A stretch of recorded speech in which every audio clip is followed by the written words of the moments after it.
Leviticus chapter 25. The Lord spoke to Moses on Mount Sinai. He said, "Speak to the sons of Israel and say to them, when you enter the land that I am giving you, the land is to keep a Sabbath's rest for the Lord. For 6 years you shall sow your field. For 6 years you shall prune your vine and gather its produce. But in the 7th year the land is to have its rest, a Sabbath for the Lord. You must not sow your field or prune your vine, or harvest your ungathered corn or gather grapes from your untrimmed vine. It is to be a year of rest for the land.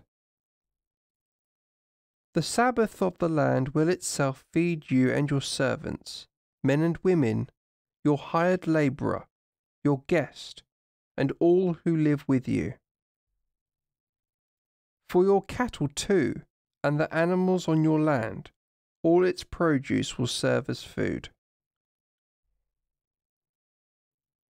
You are to count 7 weeks of years, 7 times 7 years. That is to say, a period of 7 weeks of years, 49 years. And on the 10th day of the 7th month you shall sound the trumpet. On the day of atonement you shall sound the trumpet throughout the land. You will declare this 50th year sacred and proclaim the liberation of all the inhabitants of the land. This is to be a jubilee for you. Each of you will return to his ancestral home, each to his own clan. This 50th year is to be a jubilee year for you. You will not sow. You will not harvest the ungathered corn. You will not gather from the untrimmed vine. The Jubilee is to be a holy thing to you. You will eat what comes from the fields. In this year of Jubilee, each of you is to return to his ancestral home. If you buy or sell with your neighbour, let no one wrong his brother. If you buy from your neighbour, this must take into account the number of years since the Jubilee. According to the number of productive years he will fix the price. The greater the number of years, the higher shall be the price demanded. The less the number of years, the greater the reduction. For what he is selling you is a certain number of harvests. Let none of you wrong his neighbour, but fear your God. I am the Lord your God. You must put my laws and customs into practice. You must keep them, practice them, and so you shall be secure in your possession of the land. The land will give its fruit. You will eat your fill and live in security. In case you should ask, what shall we eat in this 7th year if we do not sow or harvest the produce? I have ordered my blessing to be on you every 6th year, which will therefore provide for you for 3 years. You will have the old produce to eat while you are sowing in the 8th year and even as late as the 9th year. You will eat the old produce, while waiting for the harvest of that year. Land must not be sold in perpetuity, for the land belongs to me, and to me you are only strangers and guests. You will allow a right of redemption on all your landed property. If your brother falls on evil days and has to sell his patrimony, his nearest relation shall come to him and exercise his right of redemption on what his brother has sold. The man who has no one to exercise this right can regain his property in this way. When he has found the means to effect the redemption, he is to calculate the number of years that the alienation would have lasted, repay to the purchaser the sum due for the time still to run, and so return to his property.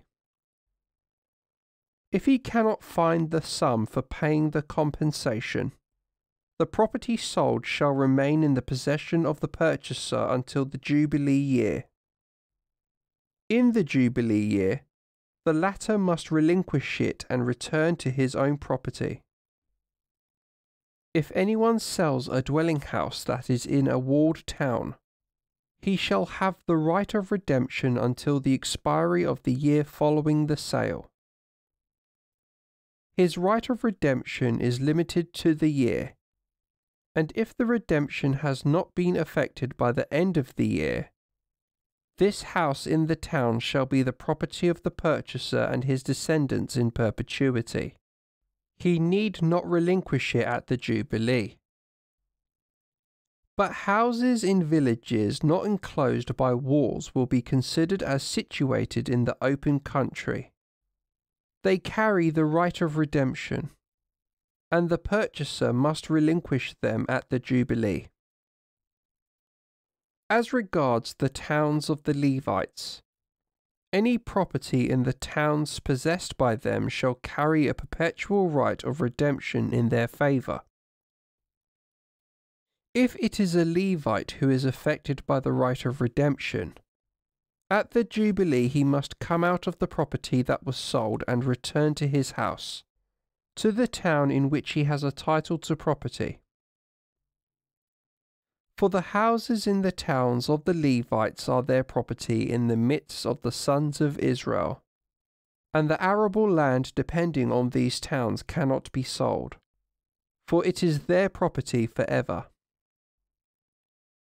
If your brother who is living with you falls on evil days and is unable to support himself with you, you must support him as you would a stranger or a guest, and he must continue to live with you. Do not make him work for you. Do not take interest from him. Fear your God, and let your brother live with you. You are not to lend him money at interest, or give him food to make a profit out of it. I am the Lord your God who brought you out of the land of Egypt to give you the land of Canaan and to be your God. If your brother falls on evil days when he is with you and sells himself to you, you must not impose a slave's work on him. He shall be like a hired man or a guest, and shall work with you until the Jubilee year. Then he shall leave you, he and his children. He shall return to his clan and regain possession of his ancestral property. For they are my servants, these whom I have brought out of Egypt, and they must not be sold like slaves. You must not be a hard master to him, but you must fear your God. The servants you have, men and women, shall come from the nations round you. From these you may purchase servants, men and women. You may also purchase them from the children of the strangers who live among you, and from their families living with you who have been born on your soil. They shall be your property, and you may leave them as an inheritance to your sons after you, to hold in perpetual possession. These you may have for slaves, but to your brothers, the sons of Israel, you must not be hard masters. If some stranger or settler among you grows rich, and your brother falls on evil days and is in difficulties with him and sells himself to him, to this stranger or settler among you or to one of his descendants, he shall enjoy the right of redemption after the sale, and one of his brothers may redeem him. His paternal uncle, his uncle's son, or a member of his own family may redeem him. If he has the means, he may redeem himself. By agreement with his purchaser, he must count the number of years between the year of sale and the Jubilee year. The sum of the price of sale must be calculated at the annual rate for these years, his time being valued as that of a hired man.